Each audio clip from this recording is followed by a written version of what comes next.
Nation টক্স 24ৰ বিয়লিৰ বাতৰিলৈ স্বাগতম। Golaghat nursing হোমৰ 4গৰাকী নাৰ্ছ আৰু কৰ্মৰত এজন মিস্ত্ৰীৰ দেশত COVID-19 পজিটিভ পোৱা গৈছে। মঙলবাৰে গোলাঘাট নাৰ্ছিং হোম ৰেষ্ট্ৰিক্টেড জোন হিচাপে ঘোষণা কৰিছিল প্ৰশাসনে। চিকিৎসালয়খনৰ নাৰ্ছ, চিকিৎসক, কৰ্মচাৰী আদি সংগ্ৰহ কৰিছিল সোৱাব। বুধবাৰে চিকিৎসালয়খনৰ 5গৰাকীকৈ লোকৰ কোভিড ধৰা পৰাৰ পিছতে এক প্ৰকাৰ হোৱা লাগে গোলাঘাটত। গোলাঘাটৰ বাবে এটা অত্যন্ত দুখৰ খবৰ।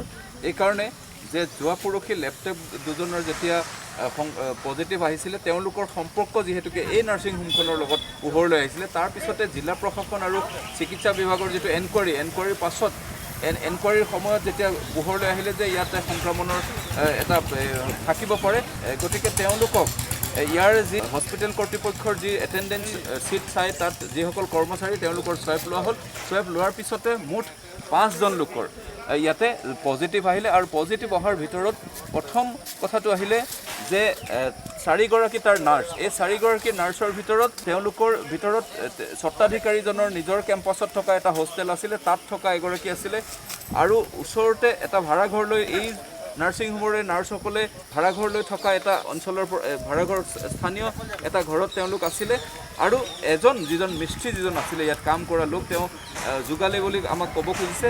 ইয়াত পকাৰ কাম চলি আছে যোগালী। তেওঁ কিন্তু নিজৰ ঘৰৰ পৰা আহি আছিলে। কুমাৰপট্টিত তেওঁ ঘৰ বুলি ইতিমধ্যে চৰকাৰী এগৰাকী নাৰ্ছ কুমাৰপট্টিৰ তেওঁ ঘৰৰ পৰা আহিছিলে আৰু যিজন মিস্ত্ৰী আছিলে তেওঁৰ ঘৰটো এতিয়ালৈকে পোহৰলৈ অহা নাই। নাৰ্ছিং হোমখনত প্ৰসূতি, নৱজাতককে ধৰি মুঠ 34জন ৰোগী চিকিৎসাধীন হৈ আছে। আজি চিকিৎসাধীন সকলো ৰোগীৰ সোৱাব গ্ৰহণ কৰাৰ ব্যৱস্থা কৰিছে প্ৰশাসনে। ৰহা সমষ্টিৰ কামপুৰৰ গুইমাৰীৰ এটা পথ নিৰ্মাণক লৈ দুই পক্ষৰ মাজত সংঘাত। SOPDৰ আঁচনিৰ অধীনত এবছৰৰ পূৰ্বে আৰম্ভ কৰিছিল নিৰ্মাণ কাৰ্য। পথটোৰ নিৰ্মাণৰ দায়িত্বত আছিল স্থানীয় বিধায়কজনৰ সাংগুপাংগুৰ।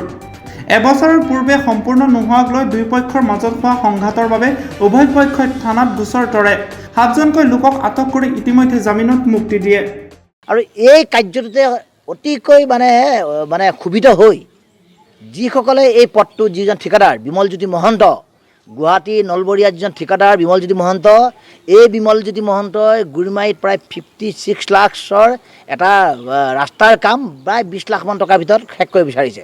আৰু এই দুৰ্নীতিৰ বিৰুদ্ধে মাত মতাৰ কাৰণেই যোৱাকালি গুৰিমাৰীৰ বিজেপিৰ পালি নেতা MLAৰ সাংগুপাংগু ভেৰণীয়া গুণ্ডা কৃষ্ণ কাকতি, ভাস্কৰ দাস, গৌতম বনিয়া নামৰ এইকেইজন ব্যক্তিয়ে তেওঁলোকৰ লগত কিছু বিজেপিৰ নেতা কৰ্মীক লগত লৈ আমাৰ নিশা 10 বজাত গৈ পেলাই আমাৰ নগাঁও জিলা কমিটিৰ জেনেৰেল ছেক্ৰেটাৰী ৰঞ্জিত হাজৰিকাৰ ঘৰত উৎপাত কৰিছে। বঙাইগাঁও জিলাৰ অভয়াপুৰীৰ চৌতাকিত বৃহস্পতিবাৰে অচিনাক্ত পুৰুষৰ মৃতদেহ উদ্ধাৰ হোৱাৰ ঘটনাৰ চাঞ্চল্যৰ সৃষ্টি কৰিছে। 31 নং ৰাষ্ট্ৰীয় ঘাইপথৰ দাঁতিত উদ্ধাৰ হোৱা অৰ্ধগলিত মৃতদেহটো দুৰ্বৃত্তই লোকজনক হত্যা কৰি পেলাই থৈ যোৱাৰ সন্দেহ কৰা হৈছে। ঘটনাস্থলীত ইতিমধ্যে আৰক্ষী উপস্থিত হৈ মৃতদেহটো উদ্ধাৰ কৰি মৰণোত্তৰ পৰীক্ষাৰ বাবে প্ৰেৰণ কৰে। আৰু আমি লগে লগে স্থানীয় উত্তৰ শালমাৰা আৰক্ষী চকীত খবৰ দিওঁ। মৃতদেহটো সন্দেহ হৈছে 10-12 দিন হৈছে আৰু অৰ্ধগলিত অৱস্থাত পৰি আছে।